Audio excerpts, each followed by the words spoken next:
SP news, the broadcasting news network अशाच नवनवीन बातम्यांसाठी आमच्या चॅनलला सबस्क्राइब करा, बेल आयकॉनला क्लिक करा व शेअर करा। नमस्कार, मी पंजाब डेक हवामान अभ्यासक मुक्काम पोस्ट बुगले धनुंदर तालुका शिरूर जिल्हा परभणी।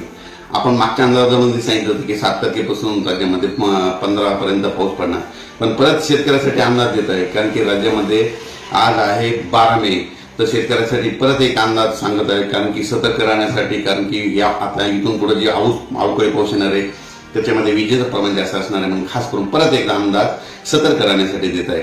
तर सर्व शेतकऱ्याला सांगू इच्छितो, म्हणजे आज आहे 12 मे पासून ते राज्यामध्ये 18 मे पर्यंत राज्यात पुन्हा अवकाळी पाऊस बरसणार आहे आणि ठिकठिकाणी मोठा पाऊस पडणार आहे। सगळ्यात जास्त पश्चिम महाराष्ट्रात पडणार आहे, पश्चिम महाराष्ट्रात, उत्तर महाराष्ट्रात, त्याच्यानंतर मराठवाड्यात देखील पाऊस पडणार आहे। पूर्व विदर्भ आणि पश्चिम विदर्भात थोडा फरकही पडणार आहे, पण ह्या 3 विभागामध्ये जास्त पाऊस पडणार आहे, म्हणून खास करून आनंदाची बातमी। तुम्हाला एक सांगू इच्छितो की या योगायोगाने काय झालं, मला शेतकऱ्याचे सातारा, सांगली, सोलापूर, कोल्हापूर, पुणे, नगर या शेतकऱ्याचे फोन आले की साहेब आमच्या ऊसाचं पाणी कमी पडलं, ऊस सुकत आहे, तर पाऊस असला तर त्याच्यामुळे खास करून त्यांच्यासाठी अंदाज आहे। कारण की ऊसावाल्या शेतकऱ्यासाठी खास करून ही आनंदाची बातमी, कारण की 12 मे ते 18 मेच्या दरम्यान जवळपास पश्चिम महाराष्ट्रामध्ये चांगला, म्हणजे ऊसाचं 2 पाणी वाचतं असा पाऊस पडणार आहे, म्हणून पश्चिम महाराष्ट्राच्या शेतकऱ्यासाठी आनंदाची। कोकणात देखील खूप पाऊस पडणार, म्हणून त्यांच्यासाठी आनंदाची बातमी। उत्तर महाराष्ट्रात देखील शेतकऱ्यासाठी आनंदाची बातमी, कारण की ऊसासाठी पाणी कमी पडते, त्यांच्यासाठी पाऊस हा चांगला त्यांना निर्णायक पाऊस ठरणार आहे, म्हणून हा अंदाज लक्षात येतात। आणि अवघ्या सांगू इच्छितो की उद्या 13 मेला एक मतदानाचा टप्पा आहे, तर उद्या 13 मेला मतदानाच्या दिवशी ज्या टप्प्यात मतदान आहे त्या भागात देखील चांगला पाऊस पडणार आहे, म्हणून हा अंदाज लक्षात येतो। विजेच्या कडकडासह पाऊस पडणार आहे, वारं राहणार आहे, विजा राहणार आहे, पाऊस पडणार आहे, म्हणून हा अंदाज लक्षात यायचा। परत राज्यातील सर्व शेतकऱ्याला जिल्ह्यावाईज सांगू इच्छितो, म्हणजे जास्त पाऊस कोणत्या भागात पडणार आहे।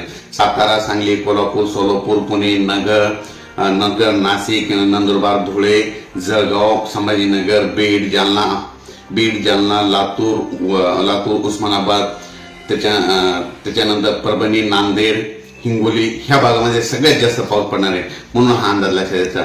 म्हणजे जवळपास 17 तारखेपर्यंत या जिल्ह्यामध्ये जास्त पाऊस असणार आहे, म्हणून हा अंदाज लक्षात यायचा।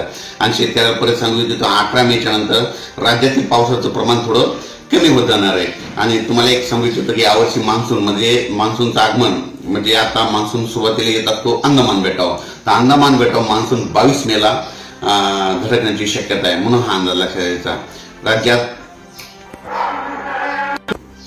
राज्यात ज्यांचे कांदे असेल त्यांनी तुम्ही काय करायचं, झाकून ठेवण्याची तयारी ठेवायची, कारण की आता हे जे पाऊस पडणार आहे पश्चिम महाराष्ट्राकडे, समजा मध्य महाराष्ट्रात, तसेच कोकणपट्टीकडे जास्त पडणार, म्हणून कांद्याची, आंब्याची काळजी घ्या। आणि परत एक वीटभट्टीवाल्यासाठी सांगू इच्छितो की तुम्ही काय करा, जवळपास 18 तारखेपर्यंत तुमच्या विटा झाकलेल्या ठेवा, कारण की खूप वारा पाऊस राहणार आहे, म्हणून तुम्ही तुमची काळजी घ्या।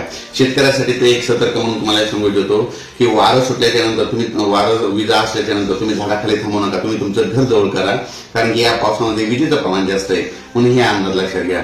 आणि त्यानंतर सांगू इच्छितो की राज्यात यावर्षी जवळपास 8 जूनला ज्या वर्षी समजा मिरग निघतो त्या वर्षी पाऊस जास्त पडतो, आणि योगायोगाने यावर्षी 8 जूनला मिरग निघाला आहे। गेल्या वर्षी 7 जूनला मिरग निघाला, म्हणून राज्यामध्ये थोडाफार पाऊस कमी झाला, पण यावर्षी 8 जूनला मिरग निघणार आहे, म्हणून यावर्षी चांगला पाऊस पडणार आहे। जूनच्या शेवटच्या आठवड्यात पेरणीचा पाऊस येणार आहे, त्याच्यामध्ये जुलैमध्ये जास्त पडणार आहे, ऑगस्ट महिन्यात कमी पाऊस राहणार आहे, सप्टेंबर ऑक्टोबरमध्ये सरासरीपेक्षा जास्त पडणार आहे, आणि परतीचा पाऊस म्हणजे 5 नोव्हेंबरला पाऊस आपला राज्यामधून निघून जाणार आहे, म्हणून हे अंदाज लक्षात यायचा। अचानक वातावरणात बदल झाला तर परत एक मेसेज दिला जाईल। धन्यवाद।